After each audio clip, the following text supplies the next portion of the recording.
Welcome to Gong Bu Connections. Here we're going to explore those same sort of energetic connections or overall sensations we want when trying to create a really strong Gong Bu. And we're going to take our Ma Bu connections that we made as a starting point and modify them from there. To start, we had two versions of Ma Bu connections, depending on whether our toes were pointed straight ahead or our toes were opened out. If our toes were pointed straight ahead, we were gripping with the toes. We had opposite forces, one leg driving into the other and vice versa. That was lighting up the outside of our legs. And then an inward force compressing all the tissues on the inside, squeezing that in on the inside of our legs. When we shift to having our toes open, we're still gripping with our toes exactly the same. And now that main energetic connection that is driving one leg into another is running over the tops of our thighs and knees. And the internal connection that's compressing all this internal space is really coming up the backs of our legs. We have to have those same sort of connections or structures to ground us when we get into Gong Bu. But because Gong Bu is shifting its orientation of that rear leg and thereby changing our whole body's relation to our front leg, it does mean that the connections are also shifting, and we need to reestablish new ones and figure out how to get into that shape. As with our Ma Bus, still want the toes, right? Toes are still number one. The toes are what are going to pull us into the ground, or if you want to think the ground pulling up, pull up the entire earth, pull up the floorboards, pull up the cement, concrete, whatever, grab on, yank it all the way up. That's the thing that is going to ground us first and foremost, most of all. Now from here, as I drive out this rear heel and I shift my body around, the first thing I want to establish is one leg pushing into the other and vice versa.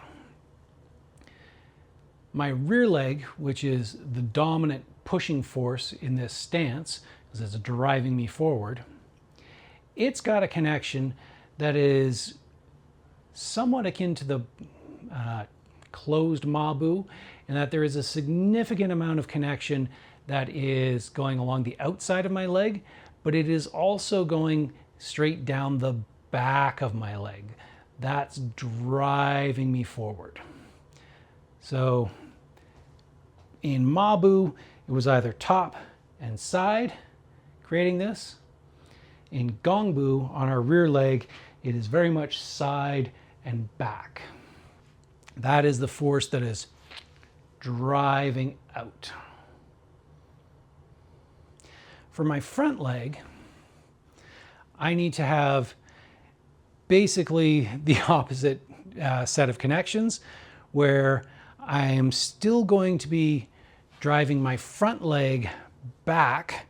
And since it hasn't really changed its orientation in any way, like I haven't moved it from my Ma Bu, as I shift this way, this leg driving back still maintains that same front connection, where the front part of my leg should be lighting up, driving me back into this rear heel as much as this rear heel is driving me forward. Because I've also introduced this rotation to it, like my rear leg driving out with the side, the front leg also gets that side lit up. So the rear leg, it's kind of like going side and back. Front leg, it's going front and side. Basically giving me a diagonal outward force on my legs. It's driving me out. This is pushing one leg forward and the other leg back on that diagonal axis. This makes this stance really strong, really rooted, just, right? That's giving me that outward bridge structure. Still gripping with my toes, absolutely. And then pushing out on the diagonals of my legs to give me that bridge structure. Conversely, when the inside structure, which I also need to focus on, is going to be the opposite pair, essentially. Going from my Ma Bu, other side this time, driving out here. So in my front leg, if it was the top and the side that are driving me back this direction, then it's the inside and back of my leg that's pulling it forward. For my rear leg, it was the outside and back of my leg that is driving me forward. So the thing that is pulling me back into there is the inside and front of my leg. So that's my same basically 3 set of connections to really ground myself into a very strong, stable Gong Bu. Toes, still grip, absolutely. There is still a front and back pushing, i.e. one leg pushes into the other and vice versa.